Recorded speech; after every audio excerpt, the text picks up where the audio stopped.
In terms of the role of Web Summit in general, we exist as an event for the purposes of what we call meaningful connections. So we build software, we organize our events in ways that we hope will help people to meet other people in their industry. Well, our role is as a facilitator of meaningful connections, so helping people in a particular industry, overwhelmingly within the Western kind of technology ecosystem, network with each other. I would hope anyway that not just Web Summit but other events that can bring together China and Europe, or the rest of the world, act as kind of bridges as we try to move to a more integrated world as opposed to a balkanized world.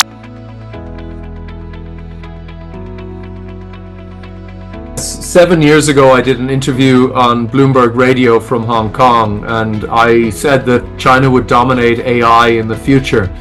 They thought this was ridiculous because they hadn't heard of a Chinese AI company at that point. And from my perspective, I thought that the window into the future of a technology and what geography was likely to dominate was high quality citations within research. So what universities and what researchers, and most critically from where, are producing the most important research output. Because if you look at the high quality citations produced by Chinese researchers, the gap between China and the rest of the world is only accelerating. More of the breakthroughs are being made in China. Then you look at patents, which are also, I think, an indicator, and you can look in 2010 for patents within AI, machine learning, this broad field, and China was way behind Europe and the United States. And at a certain point, 2017, 2018, whilst the commercial output within China began to surpass what was happening in the United States and in Europe. And now it's like 66-70% of all patents within AI are made by Chinese entities. Who's going to continue to dominate AI? There is only one answer, and that's China.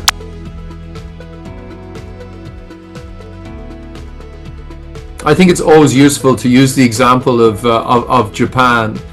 In the early 1980s, Japanese automotive manufacturers eclipsed the United States in terms of just straight up innovation. They were better technology, and they were cheaper, and they were more fuel efficient. The US said Japan is threatening the United States, and the Japanese government is interfering in the Japanese car industry, and therefore we have to impose tariffs. A very similar period to the current period. At the end of the 1980s, NOAA, the US Meteorological Service, so the weather agency within the United States, decided that the best manufacturer of supercomputers at that time in the world was NEC, a Japanese supercomputer manufacturer. So NOAA signed a contract with NEC, and the White House intervened on the basis of national security. Japanese computers were a national security threat to the United States, and so NEC's supercomputers were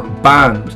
And I think, at least historically, anytime the United States has been outcompeted in an industry, they just cry national security or government interference, subsidies. Oh, there's too much subsidies. As if the United States government has never bailed out all their airlines, bailed out all their car manufacturers, and provided subsidies in so many different sectors.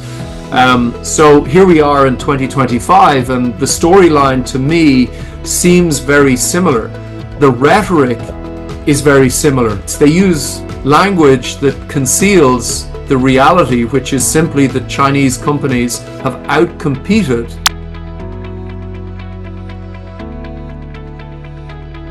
New technology, or any technology, is not inherently neutral. It can be both good and bad. GPS, so you take GPS. GPS was designed not to deliver pad thai or pizza to your door.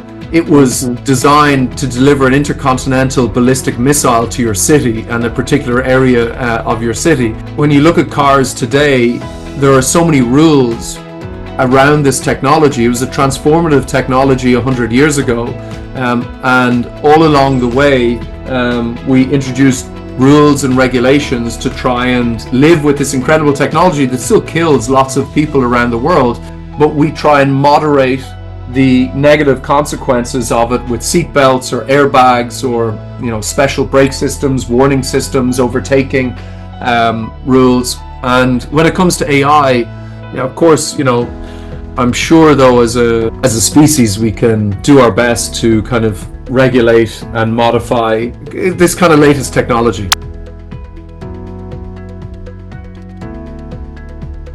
Universally available and free. My hope is that access to the best, most cutting edge AI models will be universally available and free. And I think that's a net good for the world.